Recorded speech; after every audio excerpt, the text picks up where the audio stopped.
Sofia, amore, finalmente pure tu vai a scuola. Sei contenta? Sì, ma così all'improvviso e poi di giovedì.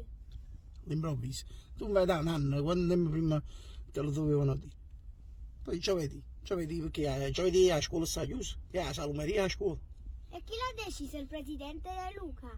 No, no, infatti che lo sai come. No, non ha deciso un altro che poi sanno. E chi l'ha deciso? Da sapere chi ha deciso, ha deciso il TAR.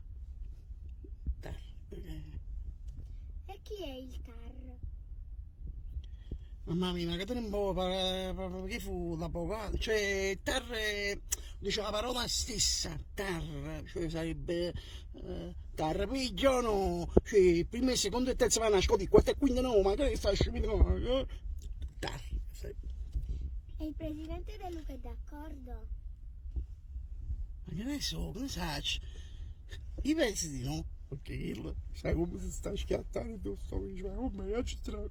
Penso di no, cioè il presente della Luca per farti capire, amore, è come mamma, lo avevi sembrato. Ecco qua, amore, siamo arrivati. Papà, ma questa non è la mia scuola. Mamma mia, veramente. Amore, ma che buona me, non andavamo da un anno, me l'hai riscordato. Sofia, a me sbagliato di scuola.